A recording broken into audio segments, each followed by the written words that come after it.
오늘은 한국에서는 이 어버이 줄로 또 기념하여 섬기고, 또 우리 미국에서는 마더스데이로 우리가 기념하는 그런 날입니다. 이 자녀가 이제 성장을 하게 되면 이제 언젠가는 부모를 떠나게 돼요. 근데 그 시점이 저는 뭐 결혼하면 그때야 떠나보는 줄 알았더니, 이 선배 우리 집사님들, 인생의 선배님들을 말해보면, 목사님 그런 소리 마세요. 대학교 가면 떠나는 겁니다. 라고 그러더라고요. 근데 실제로 첫째 아이를 위해서 이 둘째 아이를 이렇게 대학에 보내니까 진짜 떠나더라고요. 떠나서 진짜 가끔가다 한번 보는 거. 오태한 집사님, 우리 세린이 올해 전반기 학기 때 한 몇 번 보셨어요? 두 번. 저도 비슷합니다. 그러니까 결국은 떠나요. 근데 떠나서 이제는 또 사랑하는 사람을 만나게 되면 가정을 이루고 또 열심히 살게 됩니다. 근데 그렇게 살다 보면 자연스럽게 되는 것은 뭐냐면, 부모에 대한 어떤 생각보다는 내 삶을 지키고 내 삶이 좀 안정되게 하기 위해서 그냥 날마다 그냥 숨가쁜 그 나날들을 보내게 된다라는 것이죠. 그러다가 하나님께서 또 사랑을 주시고 은혜를 주시면 그 가정에 또 자녀를 주고, 자녀를 주면 또 어때요? 열심히 또 뭐 기저귀도 갈고 분유도 하고. 지난번에 우리 그레이스 사모님 그 베이비 샤워 할 때 보니까 뭐 그 기저귀에 초콜릿을 이렇게 나는데, 이게 무슨 아기 건강을 위해서 체크할 게 또 뭐가 있다고 했죠? 변이 어떤가 라는 것을 이렇게 하기 때문에 그런 것도 이렇게 하는데, 그 아이들을 이제 키우다 보면 어때요? 너무나도 힘들죠. 아내는 아내대로 힘들고 남편은 남편대로 힘들고, 그래서 서로가 이렇게 넉다운 돼가지고 지쳐 있을 때, 그때마다 문득 그 마음 가운데, 생각 가운데 떠오르는 그런 사람이 있어요. 그게 누굴까요? 어머니 그리고 아버지, 바로 우리 자신의 그 부모님이다라는 것이죠. 저는요 24년 전에 이 부모님을 떠나서 미국에 와서 살게 되었습니다. 와서 살면서 진짜 낮과 밤을 가리지 않고 열심히 그 일을 하면서 저에게 주신 또 사랑하는 그 가족들을 위해서 살아왔던 것 같아요. 제가 처음에 미국에 왔을 때만 해도 이 양가 부모님들이 모두 건강하셨습니다. 그래서 전화를 할 때마다 부모님들이 한결같이 얘기하는 것은, 야 이봐 신서방, 용호야, 야 우리는 걱정하지 마. 우리는 다 건강하게 있으니까 그저 너희들 가족들 잘 먹고 아프지 말고 또 하나님께서 맡겨진 사역을 열심히 해야 된다. 특히 저희 아버지는 항상 얘기하시는 거, 야 성도님들을 차별하지 말고 겸손해야 된다라는 그 말씀을 그냥 귀가 딱지게 들 정도로 매번 이렇게 하셨습니다. 근데 저 역시 그때만 해도 부모님들이 또 건강하시고, 또 저희 집안 쪽에는 누님이 또 근처에 살고, 또 처가 쪽에는 형님이 네 분에다가 우리 처형도 계시고, 그러니까 뭐 부모님도 건강하시고 뭐 형제들이 있으니까 뭐 괜찮겠지. 그러니까 미국에서 진짜 부모님 말씀하신 대로 우리 가족들이 건강하고 우리 가족들이 진짜 잘 정착해서 잘 사는 것이 부모님께 좋은 것이야라는 그런 생각과 마음을 가졌습니다. 그래서 진짜 열심히 살았어요. 그런데 미국에서 진짜 가진 것 없이 홀로 그냥 맨 땅에 헤딩을 하면서 그냥 자급자족하면서 살아간다라는 것은 진짜 정말 쉬운 일이 아니었습니다. 그래서 저에게 주어진 삶에서 더욱더 몸부림칠 수밖에 없고, 진짜 오늘 내가 일을 하지 않으면 내 사랑하는 아이들이 그런 분유값과 어떤 먹을 것이 없을 것 같은 어떤 그 이민 사회의 그 위기감 속에서 열심히 이렇게 살다 보니까, 그 뒤를 돌아보니까 벌써 20년이라는 세월이 훨씬 지나게 되었어요. 근데 20년이라는 세월과 함께 또 부모님을 또 화상을 이렇게 보다가 오랜만에 10여 년 만에 처음 이렇게 봤을 때, 부모님은 예전의 부모님의 모습이 아니더라고요. 그냥 속된 말로 얘기하면 폭삭 늙으셨어요. 그리고 우리가 아시다시피 작년에 저희 장모님은 또 하나님의 부르심을 받고 또 하나님의 품에 안기시기도 하셨습니다. 근데 이런 삶을 살다 보니까요, 이 목회자로서 또 하나님의 말씀을 또 읽고 또 묵상하고 우리 성도님들과 함께 나누면서 가장 제 마음을 찌르고, 또 제가 저로 하여금 반성케 하고, 그리고 저로 하여금 회개케 하는 그 말씀이 있는데, 그것이 바로 오늘 여러분과 함께 나누려고 하는 내 부모를 공경하라라는 그런 말씀입니다. 성경을 보면 구약에서 출애굽기 20장 12절과 또 신명기 5장 16절, 그리고 신약 성경에서는 에베소서 6장 1절부터 3절까지의 말씀에 내 부모를 공경하라라는 그 말씀이 동일하게 나오게 됩니다. 근데 이 말씀들은 뭐 각각 다른 그런 말들이 아니라 바로 하나님께서 자신의 그 백성에게 주셨던 그 10계명 중에서 5번째로 주셨던 그런 계명의 말씀 내용들입니다. 하나님께서 주신 내 부모를 공경하라는 말씀에 이 공경하라는 그 단어의 그 원어에는요, 반드시 존경하라. 어떤 얘기라고요? 반드시 존경해라. 그리고 절대적으로 존귀하게 하라라는 어떤 그 아주 강한 그런 명령적인 그 의미가 담고 있다라는 거예요. 그리고 이 단어가 성경에서 이렇게 쓰여진 그런 것을 보면 어떤 그 표현을 쓰게 되냐면 하나님을 경외한다라는 그 표현을 쓸 때 바로 이 공경하라라는 그 단어가 변형된 상태에서 그게 쓰였다라는 것이죠. 또 성경에서 보면 부모에 대한 그 말씀을 하실 때에 사실 그 내용을 살펴보면 레위기 19장 13절에서는요 부모를 공경하라라는 그 말씀 대신 부모를 경외해라라는 그런 말씀으로 쓰이기도 했다라는 것입니다. 따라서 부모를 공경하라, 내 부모를 공경하라라는 그 공경에 대한 그 단어가 사용된 그 용법과 또 경외의 대상이 우리는 일반적으로 하나님을 경외해야 될 것인데 부모님을 경외하라라는 이 말씀을 볼 때에 하나님께서 자기 백성에게 또 오늘날 우리들에게 내 부모를 공경하라는 말씀이 얼마나 중요하고 얼마나 우리가 하나님의 자녀로서 믿음의 자녀로서 가져야 될 그런 모습 중에 큰 비중을 가지고 있는지를 우리는 알 수가 있습니다. 그런데 이뿐만 아니에요. 내 부모를 공경하라는 그 말씀이 어디서 나왔다고 그랬죠? 십계명, 그렇죠? 십계명에 보면 몇 번째로 나왔나요? 5번째. 성경 공부를 열심히 하신 것 같아요. 좋습니다. 그래서 이 십계명에 기록된 순서를 보아도요, 내 부모를 공경하는 말씀의 그 중요성을 우리는 또한 알 수가 있어요. 왜냐하면 이 십계명을요 우리가 10가지의 그 계명을 보면 2가지의 그 분류로 나눌 수가 있습니다. 어떻게 나눌 수 있을까요? 하나는 하나님에 대한 거 맞습니다. 또 하나는 사람에 대한, 인간에 대한 것. 그러니까 어떻게 보면 하나님 사랑에 대한 것과 이웃 사랑에 대한 그 말씀으로 나눠질 수 있다는 거예요. 그래서 첫 번째 계명, 너는 나 외에 다른 신을 내게 두지 말지니라라는 그 첫 번째 계명서부터 몇 번째 계명이요? 너는 안식일을 기억하여 거룩하게 지키라는 이 4번째까지의 그 계명은 바로 하나님에 대한 거, 하나님 사랑에 대한 그런 계명이고, 5번째 계명인 내 부모를 공경하라라는 그 말씀부터 맨 마지막 절인 내 이웃의 집을 탐내지 마라, 뭐 아내와 물건과 여러 가지 그런 것들을 탐내지 말라라는 이것들이 바로 이웃 사랑에 관한 계명이라는 것입니다. 그런데 이런 하나님의 사랑과 우리가 이웃 사랑에 대한 그런 계명들을 우리가 나눠서 이렇게 보면 또 이 하나님에 대한 사랑에 대한 계명들의 배열된 거, 이웃 사랑에 대한 말씀 계명이 배열된 것을 보면 그 각각의 특성이 있어요. 뭐냐면 가장 하나님에 대한 사랑이 가장 우선이 되고 기준이 되는 그 계명이 제일 먼저 써졌다는 거예요. 그 이웃 사랑에 대한 것은 뭡니까? 이웃 사랑에 대해서 가장 기본이 되고 우선시 되는 그 계명이 그 부류 가운데 제일 먼저 배열됐다라는 것을 알 수 있다는 거예요. 그럼 먼저 하나님에 관한 그 계명들을 보면요, 어떤 계명이라고 했죠? 너는 나 외에 다른 신들을 내게 두지 말라라는 말씀이에요. 근데 하나님에 대한 계명을 보면 1계명서 4계명까지 했는데 사람이 하나님의 백성이라는 그 사람이 만약에 1계명인 너는 나 외에 다른 신을 내게 두지 말라라는 이 말씀을 스스로가 믿지도 않고 그 말씀을 따르지 않는다면 나머지 2, 3, 4계명을 지킬 이유도 없고 지킬 수도 없다라는 거예요. 왜냐하면요, 제 1계명에는 어떤 의미가 담겼냐면 하나님만이 나의 유일한 신이 되십니다, 하나님이 되십니다라는 것. 나는 하나님만을 사랑하겠습니다, 나는 하나님의 영광만을 위해서 살아가겠습니다라는 그런 의미가 담겨져 있다라는 거예요.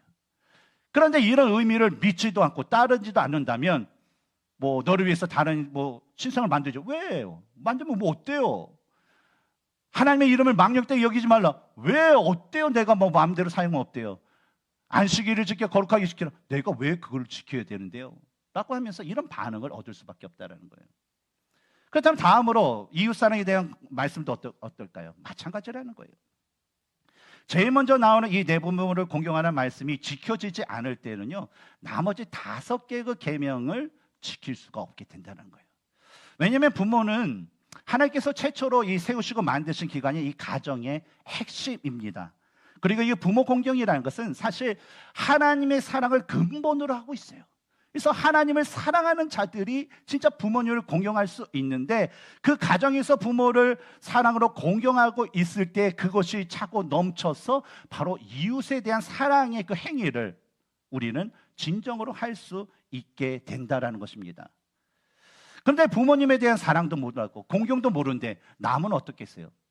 당연히 나를 위해서 도둑질하는 게 당연한 거고, 뭐 죽이기도 하는 거고, 내 욕정을 위해서 뭐 이렇게 성적인 그런 범죄도 하고 남의 것도 탓하고, 그렇게 된다는 거예요. 그러니까 첫 번째 계명, 하나님에 대한 그 계명과 이웃 사랑에 대한 계명의 그 첫 번째 그 계명을 지키지 않으면 그 나머지 것은 자연적으로 무너질 수밖에 없다라는 것입니다.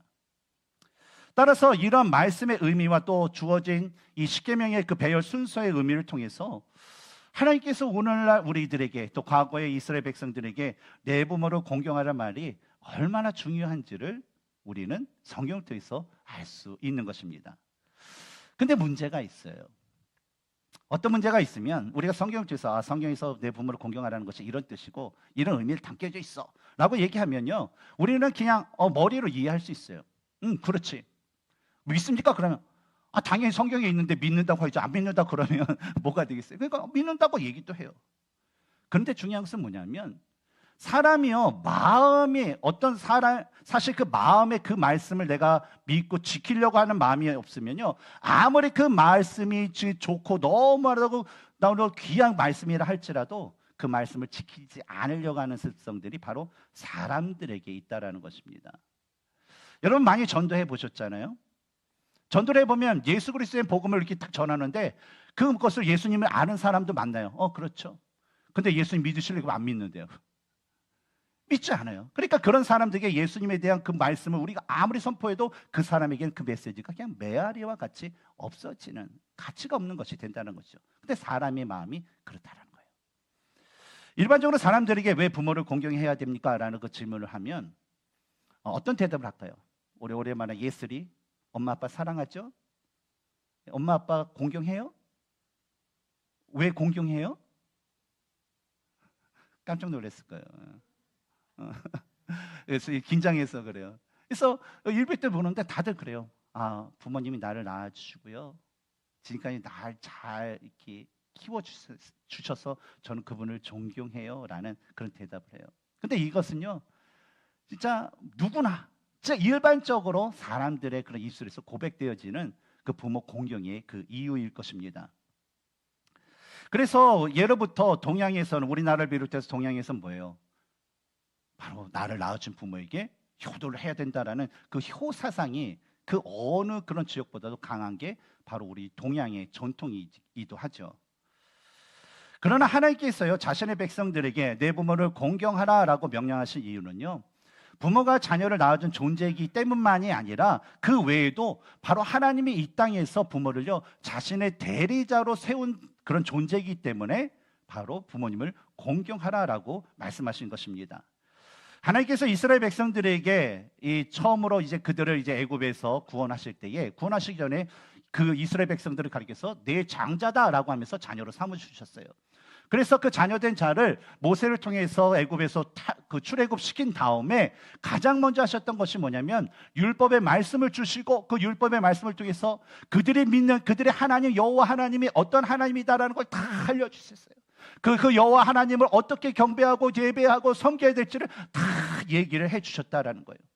그런 다음에 신명기 6장 6절 7절을 보면 하나님께서는요, 그 다음에 그 부모에게 하나님에 대해서 친히 가르쳐 주시고 부모에게 하나님을 어떻게 섬겨야 할지에 대해서 가르쳐 주신 후에 그렇게 한 것처럼 부모들에게 하나님의 그 권위를 주셔서 그들에게 맡겨진 자녀들에게 그 하나님을 가르쳐라, 하나님을 어떻게 섬겨야 될지를 가르쳐야 라는 그런 명령을 주셨다라는 거예요.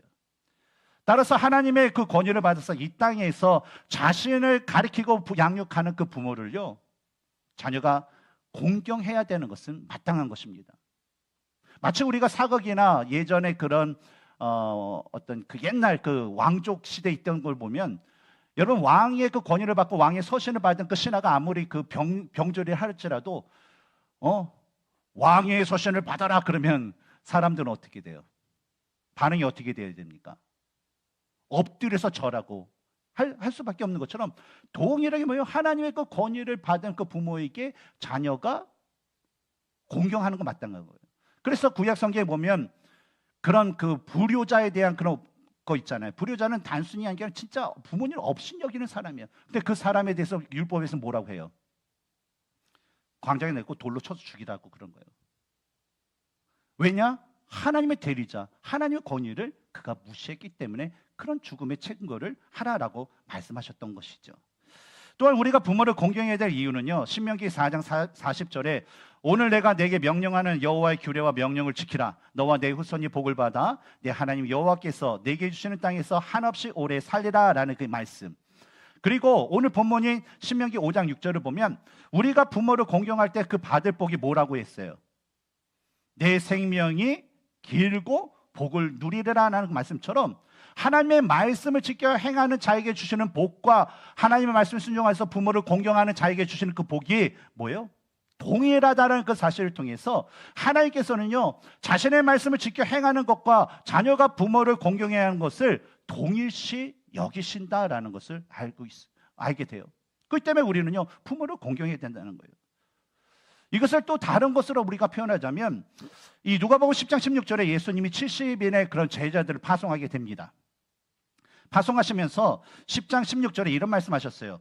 너희 말을 듣는 자는 곧 내 말을 듣는 것이요 너희를 버리는 자는 곧 나를 버리는 것이요 나를 버리는 자는 나 보내신 이를 버리는 것이다 라고 말씀하셨고, 마태복음 10장 40절을 보면 예수님께서 12 사도를 이제 선택하시고 그들을 또 파송하시면서 10장 40절에서 너희를 영접하는 자는 나를 영접하는 것이요 나를 영접하는 자는 나를 보내신 이를 영접하시라는 것처럼 무슨 논리가 있다라는 거예요? 하나님께서 대리자로 세우신 자를 영접하는 자는 누구를 영접하는 거예요? 그를 보내신 예수님과 하나님을 영접하는 것이고, 그들을 경외 대하는 사람은 누구를 경외하게 되는 거예요? 바로 하나님과 예수님을 그렇게 대하는 것이다라는 이 동일한 논리가 부모 공경에서도 뭐예요? 부모를 공경하는 것은 그 뭐예요? 하나님을 공경하는 것처럼 하나님께서는 그렇게 여기신다라는 그런 동일한 원리를 우리는 적용할 수 있다라는 것입니다. 근데 또 하나 문제가 있어요. 참 이 공경하는데 참 문제가 많죠. 첫 번째 문제는 뭐였어요? 진짜 맞는 말이라도 이 마음이 없으면 지키기 힘들다라는 거예요. 그렇죠? 근데 또 다른 문제가 뭐냐면 내 부모를 공경하라는 하나님의 말씀을요, 지켜야 될 사람은 누구예요? 자녀들이잖아요. 우리들 자녀들. 근데 우리 자녀들이 자신이 맞은 이 현실 속에서 결혼하고 애 낳고 직장 가돼서 이제 그 말단으로 이렇게 생활하면서 부모를 공경하는 데 있어서 현실적인 문제가 있어요. 뭐냐면 시간적으로나 재정적으로 너무나도 타이트하다는 거예요. 힘들다라는 거예요. 하나님께서 처음 내 부모를 공경하라 말씀하셨을 때 그 말씀을 받은 자들은요, 바로 그 애굽에서 출애굽했던 그런 출애굽 1세대들이었습니다. 근데 그들이 430년 동안 자신의 아버지의 그런 생활 동안 430년 동안 노예 생활을 했어요. 그래서 노예 방식과 노예 사고와 노예 습성과 하여튼간 모든 것들이 다 노예가 들어가는 그런 삶을 살았어요. 그래서 애굽에서 나왔지만 현재 이들이 하나님의 말씀, 내 부모를 공경하라는 말씀을 들은 이 사람들, 이스라엘 사람들은요, 지금 어떤 상태예요? 그냥 노예 사고와 노예 습성, 그에 가득 찌들은 그런 사람들이었다는 것입니다. 그렇다면 한번 우리 생각해 보기를 원하는 것은, 여러분 노예에게 있어서 가장 필수 조건이 뭡니까? 예? 순종. 순종도 좋죠. 근데 그보다 더 중요한 게 있어요. 자유는 이제 주인을 원하지 않아요. 근데 노예로서 필요한 거, 그 뭐가 있냐면 힘이 있어야 돼. 힘. 순종하고 싶어도 힘이 없으면요, 주인에게 이 노예는 필요 없어요. 그러니까 갖다 버리는 거예요. 죽여도 돼요. 그래서 자기가 살기 위해서는 뭐예요? 힘이 있어야 돼요.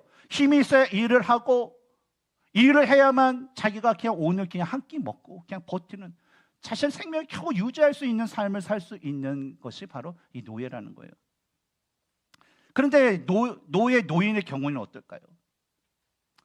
젊었을 때서부터, 어렸을 때서부터 계속 이게 큰 이제 노예 생활을 하다 보면요, 그때 당시에는 한 50만 돼도요, 그냥 힘이 없고요, 그냥 병든 그런 사람들이 대부분이었다라는 거예요. 그러다 보니까 당시에 그 자녀가 자신의 부모이기 때문에 어느 정도는 처음에는 이게 돌보긴 해요. 아이 뭐 힘이 없어요. 그래도 내 것 좀 나눠주고, 아버지 일을 안 해서 아버지 그런 양식을 못 받았지만 그래도 이렇게 조금 나눠주면서 이렇게 살았을 거예요. 근데 김병의 효자 없다고, 계속적으로 세월이 흐르면 흐를수록 늙은 부모는 어때요? 더 이상 몸도 가누기 힘들고 어떤 양식을 얻을 수 있는 그 일도 못하기 때문에 계속 자녀들에게 짐이 되고요, 급기야는 이 세상에 존재 가치가 없는 그 존재로 전락하게 된다는 것이죠. 그러다 보니까 결국 노예 생활을 하던 이 이스라엘 백성들 중에서는 이 부모에 대해서 점점 공경하지 않고 무시하고 그들을 그냥 학대하는 그런 문제가 발생이 되었다는 것이죠. 다음으로 가나안 땅에 들어가기 전에 모세가 이제는 출애굽 2세에게 가르쳤던 이 내 부모를 공경하라라는 그 말씀을 보면요, 출애굽기 20장 12절에서 내 부모를 공경하라는 그 말씀보다 더 덧붙여 들은 그런 말씀이 있습니다.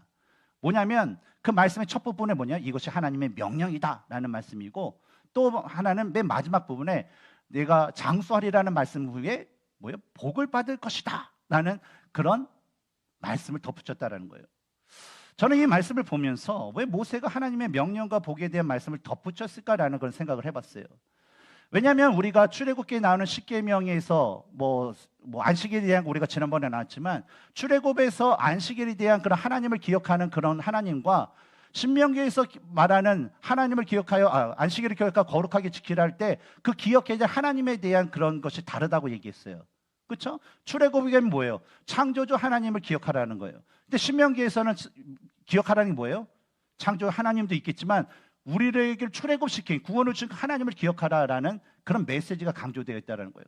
그러니까 과연 내 부모를 공경하라는 말은 똑바로 했는데, 근데 말이 좀 달라졌다는 얘기예요. 그래서 저는 도대체 그런 무슨 의미가 있을까라는 것을 좀 이렇게 곰곰이 생각해봤어요. 근데 아무리 찾아봐도 뭐 그거에 대해서 뭐 얘기하는 건 없더라고요. 근데 하면서 제가 묵상하면서 도대체 뭐가 있을까? 라고 생각한 것 중에 또 한 가지가 딱 하나님께서 주시는 그 마음이 있었어요. 뭐냐면, 여러분 광야에서 40년 동안 방황하던 이스라엘 백성들 중에서 출애굽했을 당시에 만 20세 이상이었던 이게 출애굽 1세라고 부르는 사람들은요, 광야에서 다 죽게 됐어요. 왜 죽었죠? 이 가데스 바네아에서 하나님께서 약속하신 땅에 가라 그랬더니 사람들이 아이고 머리는 이해하겠는데 좀 가긴 찜찜하고, 그래가지고 그들이 제안했던 게 뭐예요? 우리 정탐꾼을 보냅시다 해서 각 지파별로 한 명에서 12 정탐꾼을 보냈죠. 그래서 그 사람들이 40일 후에 돌아왔어요. 그랬더니 여호수아와 갈렙 외에는 10명이 안 됩니다 라고 했죠. 그랬더니 백성들이 여호수아 갈렙의 말을 듣고 10명이 다 이렇게 말을 듣고 이 모세가 우리를 죽이려고 한다 막 그러면서 막 돌로 치여 죽이려고 할 때 하나님께서 뭐예요? 딱 나타나셨어요. 그들의 책망하시고 벌 주시고, 그게 뭐예요? 정탐꾼이 정탐한 하루를 바로 1년으로 삼아서 40년을 하고 너희들은 가나안 땅을 밟지 못할 것이다 라는 그 말씀하셨다는 거예요. 그러니까 이 당시에 전쟁에 참여할 수 있는 그 나이가 20세 이상이에요. 그러니까 당시에 출애굽한 사람들 중에 20세 이상의 남녀 그리고 노인들 같은 경우에는 이 40년 동안 전쟁 때문에 죽고 질병 때문에 죽고 또 벌 받아서 죽고 해서 다 죽게 되었다는 거예요. 그러고 나서 이제 요단강을 건너서 이제 가나안 땅에 들어가기 위해서 모압 평야에 딱 기다리고 있는데, 준비하고 있는데, 그때 뭐예요? 바로 그 예루살렘 입성을 준비하고 있는 출애굽 2세들에게 바로 이 모세가 내 부모를 공경하라는 말씀을 더 주셨다라는 것입니다. 근데 이런 환경적인 걸 볼 때에 그런 거예요. 여러분, 이게 떠돌이 생활을 하게 되면 삶이 안정이 될까요? 떠돌이 생활 안 되죠. 그래서 전쟁통에 이게 피난을 가게 되면 아무리 부자다고 해도 떠돌이 생활하기는 거지가 될 수밖에 없어요.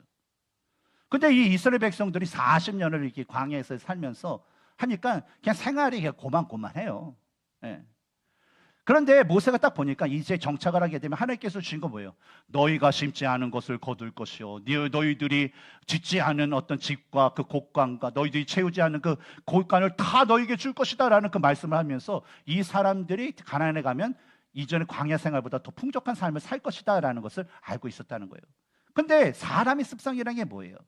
이전보다 삶이 안정되고 윤택해지면요, 어떤 습성이냐면 자꾸만 돈이 최고야.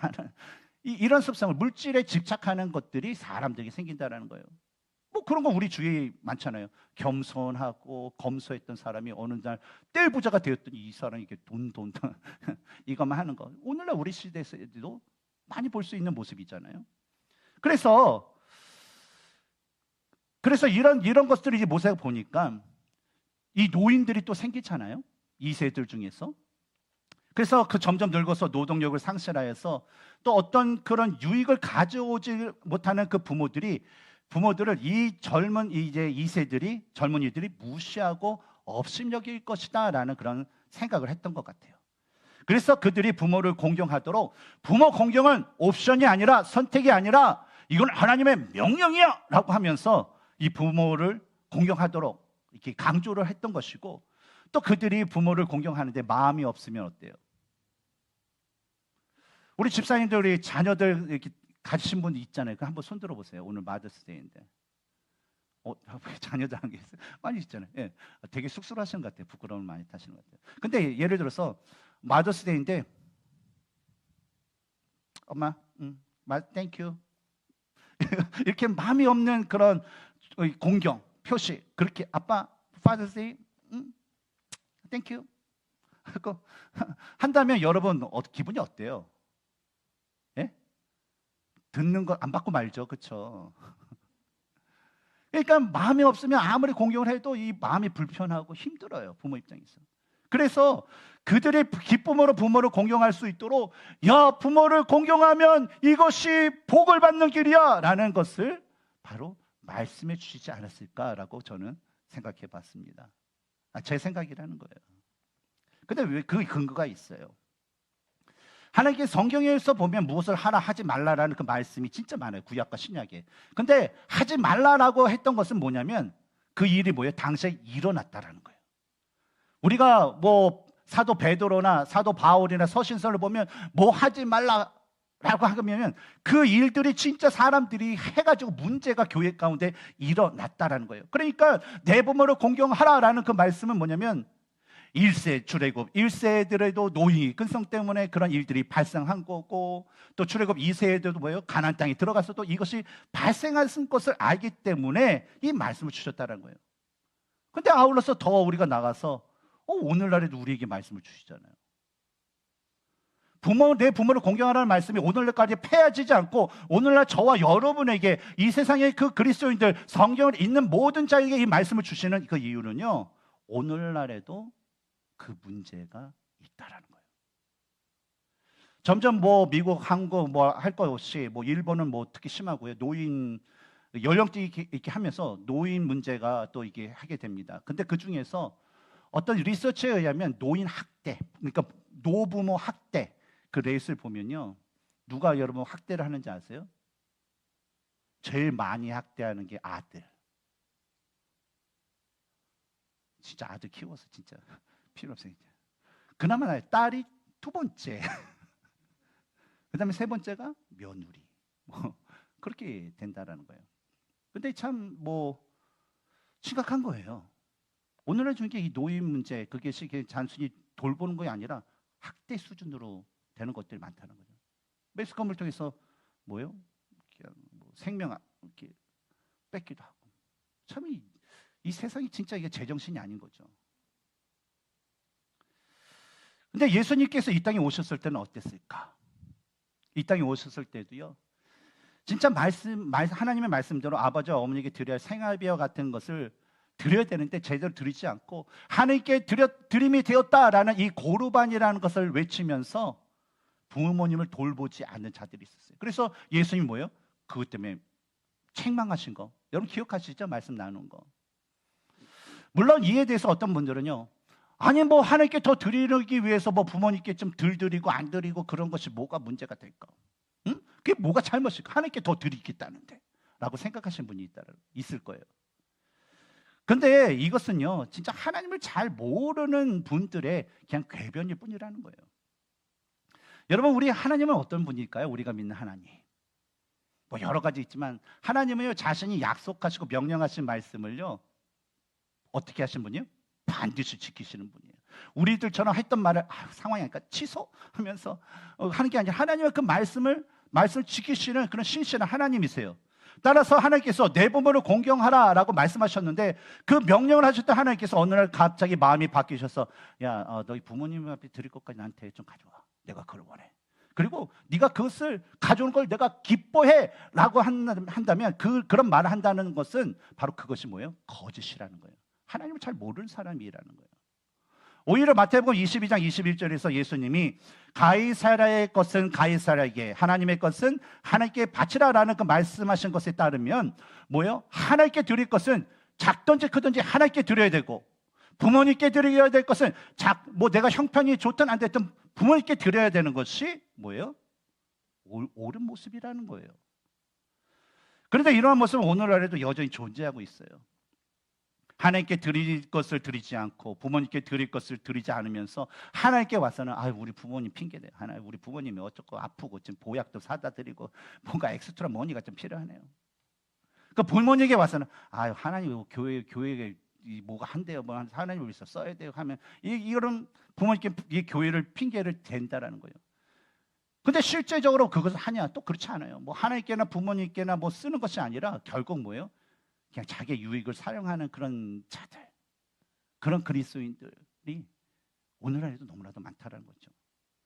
물론 저도 미국에 와서 이민자로서 가정을 이루고 어떻게 좀 하든 이 삶의 터전을 잡고 우리 아이들에게 조금 더 좀 좋은 음식과 좋은 환경을 이렇게 하면서 키우려고 이게 살다 보니까요, 참 여유가 있는 삶을 산다라는 건 그것이 쉽지 않다라는 것을 진짜 깨달았어요.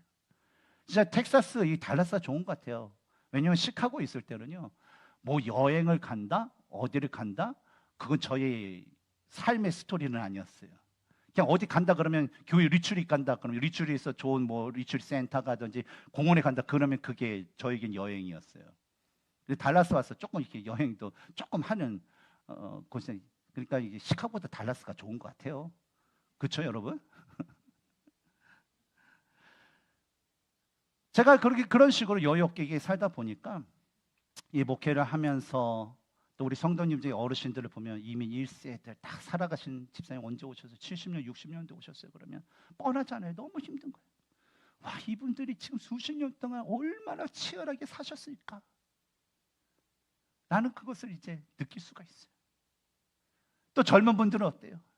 결혼하고 애 낳고 애 뒤치다꺼리 하면서 진짜 그 아이를 어떻게든 진짜 하나님이 사랑하는 아이들로 키우기 위해 얼마나 치열하게 그 삶을 살고 있을까라는 것을 알 수가 있었어요. 출애굽한 이스라엘 백성들에게 하나님께서는요, 하나님께서는 귀한 또 그 말씀을 주셨어요. 우리가 하나님에서 알아야 될 것은 뭐냐면, 우리가 믿는 하나님은요, 예전이나 지금이나요, 우리 모든 사람들이 처한 환경과 모든 것을 다 아시는 분이라는 거예요. 우리가 어떻게 사는지, 어떤 어려움이 있는지, 아픔이 있는지. 그리고 우리 하나님은요, 자신의 말씀에 순종하는 자신의 자녀에게 복을 주시기를 원하시는 분이다라는 것입니다. 출애굽한 이스라엘 백성들에게는 어떤 복을 주셨을까요? 당시 고대 근동 시대입니다. 오늘날 따지면 안 돼요. 근데 그 당시에 가장 큰 복은 뭐예요? 장수예요. 그 복을 주셨어요. 네가 장수하리라, 오래 살리라. 그리고 가나안 땅에 들어갈 백성들에게, 이스라엘 백성들에게는 뭘 주셨을까요? 시대가 뭐 40년 차이밖에 안 나니까 장수하는 거, 또 그 외에 복을 받는 것. 이 복을 받는 것은 뭐냐면 모든 일이 형통하게 되는 그런 삶, 그런 복을 받게 되실 것이라는 그런 복의 약속을 주셨습니다. 그렇다면 오늘날 우리가 하나님의 말씀에 순종하여서 부모님을 진짜 하나님의 대리자로서 우리가 공경하고, 또 재정적으로 부모님을 우리가 공경하게 될 때에 어떤 복의 약속을 우리가 하나님께 받을 수 있을까요? 사도 바울은 이에 대해서 에베소서 6장 1절부터 3절에서 다음과 같이 말씀하셨어요. 같이 한번 읽어볼까요? 자녀들아, 주 안에서 너희 부모에게 순종하라. 이것이 옳으니라. 내 아버지와 어머니를 공경하라. 이것은 약속이 있는 첫 계명이니 이로써 내가 잘되고 땅에서 장수하리라. 비슷해요. 출애굽 2세들에게 줬던 복. 근데 이 말씀을 딱 보면 모든 일이 형통해요. 근데 형통하는데 그 형통하는 그 하루가 지가 자신이 살아온 수십 년의 것보다 비교할 수 없을 정도로 너무나도 행복한 그 날이 있다라는 거예요. 근데 그 날이 뭐예요? 주님이 오시는 그날까지, 우리가 육체적으로 죽어서 주님을 만날 그 순간까지 진짜 내가 수십 년과도 바꿀 수 있는 그 행복한 나라, 형통의 그 나라리 계속적으로 우리에게 주어진다는 거예요. 하나님의 말씀에 순종해서 부모에게를 공경하는 자들에게, 하나님께서는요 자신의 백성들로 하여금 주 안에서 육신의 이 부모를 공경하는 것을 통해서 사실 진정한 아빠 아버지 되신 하나님을 알고 그분을 경외하고 공경함으로 그분께 영광 돌리는 진정한 하나님의 자녀가 되기를 원하셨습니다. 마치 부모는 자녀를 가리키고 양육하면서 누구를 생각해요? 부모를 생각하고 부모를 기억하는 것처럼 하나님의 그 대리자로서 부모는요 말씀과 기도로 자녀를 양육하면서 철이 들어서 하나님을 알아요. 여기서 철이 든다는 건 뭐예요? 신앙이 성숙된다는 거죠. 그리고 자녀는 어떨까요? 부모의 가르침과 양육을 받으면서 철이 들어요. 믿음을 갖게 되면 뭘 해요? 하나님을 알게 돼요. 그래서 뭐예요? 부모나 자녀들이나 그 철이 든 그 신앙이 있고 믿음이 성숙된 그 순간서부터 진짜 마음과 목숨과 뜻을 다하여서 진짜 하나님을 섬기는, 아빠 아버지를 섬기는 진정 하나님의 자녀가 된다라는 것입니다. 사랑하는 성도 여러분, 우리가 부모를 공경하게 될 이유는 뭘까요? 여러 가지가 있어요. 근데 그 여러 가지 이유들을 진짜 단 하나만 우리가 선택한다 그러면요 우리 부모님이 나를 낳아주신 분이기 때문에 우리는 공경을 해야 돼요. 더 이상 필요 없어요. 그것만으로 우리는 공경해야 돼요. 마찬가지로 우리가 하나님을 공경해야 될 이유가 뭘까요? 하나님은 우리를 만드신 창조해 주시고 우리의 아빠 아버지 되신다는 그 이유만으로 우리는 하나님을 마땅히 공경하는 것이 옳다라는 것입니다. 그러므로 주 안에서 하나님의 대리자로서 자녀에게 하나님에 대해 가르치기 열심을 내시는 우리 부모님들 되시기 바랍니다. 그리고 나아가서 진짜 하나님의 말씀에 순종하여서 진짜 하나님과 부모를 공경하기에 힘쓰시는 그런 우리 성도님들 되시기 바랍니다. 그리하였어요 하나님께서 약속하신 내 생명이 길고 내가 복을 받으리라 라는 어떤 그 장수와 형통함의 그 은혜와 축복이 진짜 예수님이 다시 오시는 그날까지, 예수님을 만나는 그 순간까지 여러분의 삶 가운데 가득하기를 주님의 이름으로 축복합니다.